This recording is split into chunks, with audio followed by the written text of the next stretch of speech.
What words come to mind when you hear names like Kobe Bryant, Kevin Garnett, and Tim Duncan? Iconic, legendary, GOAT status? Well, as of last Saturday, the term Hall of Famers can now officially be added to that long list of words. And we may never see a more decorated Hall of Fame class enshrined ever again. There are combined 11 championships, 5 Finals MVPs, and 48 All-Star games. Not to mention all the other historical accolades they've accomplished.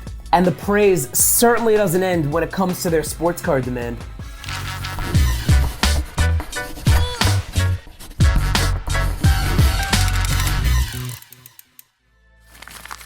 It doesn't matter if you're a collector or an investor. It's no secret that if you're into sports cards, you should own some Kobe, Garnett, and Duncan cards. Now I know what you're thinking. Big-time players create big-time prices. But believe it or not, you can own some pretty epic cards of these guys without breaking your bank. There are different cards with different prices for everyone, and that's what makes the sports card market so great. Anyone can be a player. Let's start with Kobe. Now, I'm sure I don't need to explain why the Mamba sports cards are a collector's dream. And of course, his prices have only skyrocketed since his unfortunate passing. But just in case you don't have an extra $1.8 million laying around to drop on a BGS Black Label Topps Chrome Rookie Refractor Kobe Bryant card, join the club. Don't worry, there's some good news. One sick Kobe Bryant card that every collector should own that won't run you $1 million plus is this 1998 Fleer Tradition Kobe base card. Now, I always preach, buy rookie cards because usually they're the most valuable. But what really makes this third-year Kobe card stand out, it's one of the first and only Kobe cards featuring Michael Jordan on it. The image, in a sense, represents passing of the torch as Kobe swoops in for a layup while MJ tries to block his shot. A PSA 10 will run you about $2,000, while a PSA 9 will cost about $300. Not bad for such an iconic moment. Same thing with this 2008 Topps Kobe card, one of the first and only featuring Kobe and LeBron on the same card. Another changing of the guard image between two of the greatest players of all time. A PSA base card will run you roughly $2,000, while a PSA 9 will cost about $700. The PSA 10 Topps Chrome Edition fetches around $5K, and don't even get me started on the PSA 10 Topps Chrome Refractor. That's almost a $20,000 card. But no matter what your budget is, it's still a dope card to own in any form. And if you're trying to get your hands on some Kobe rookie cards, well, you should definitely consider adding Kobe's flagship Topps rookie card to your collection.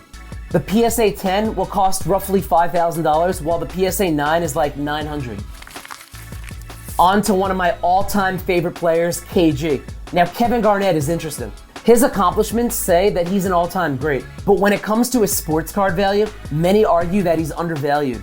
There's no rhyme or reason as to why, but one might think with his Hall of Fame induction, his larger-than-life personality, and all of his career accomplishments, there's plenty of room for growth.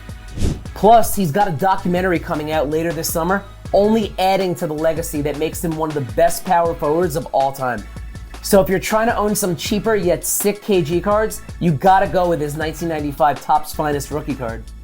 The elaborate colors combined with the sharp border make this card quite desirable. Not to mention KG's jubilant expression as he gets drafted into the league. Such a quintessential image. You can own this card in PSA 10 form for around $1,000 and a PSA 9 for roughly $300. Another awesome KG card to own is his 1995 Fleer Metal card. It's from the first year of those iconic Fleer Metal cards from the 90s and one of Kevin Garnett's coolest rookie cards out there. And the best part is, you can scoop up a PSA 10 for only $400 and a PSA 9 for less than $100. Another one of Garnett's most underrated cards is from that exact same Fleer Metal set. Peep the KG Tempered Steel rookie card insert. With its blue and green background to match those sick throwback Wolves jerseys. I recently picked up a PSA 10 for just over $500. A PSA 9 is less than $100. Truly a great card for a great price. And last but not least, the big fundamental, aka Tim Duncan. Obviously, one of the most decorated players in NBA history is going to be highly sought after in the hobby. It's no surprise that Duncan cards have always been valuable, ranging from the highest of high-end cards to a standard Topps rookie card. And if you need a Duncan card for your collection, well, that's exactly the card that you want to get. His PSA 10 Topps rookie card sells for roughly $750, while the PSA 10 Topps Chrome card sells for less than $1,500. Another must-own for any Duncan fan out there is 1997 Fleer Metal Universe rookie card. The image on the card shows a young Timmy in his Spurs warm-up jersey playing in what looks like a world of bubblegum. You can own a PSA 10 for under $800 and a PSA 9 for only $100. Any true collector will appreciate the eye-catching appeal of this card. There are so many insanely cool Kobe, Garnett, and Duncan cards out there, and it's pretty impossible to own them all. But adding any of the cards that I mentioned to your collection is a big win, especially now that they're all officially Hall of Famers. We'll talk more next week on Mint Conditions.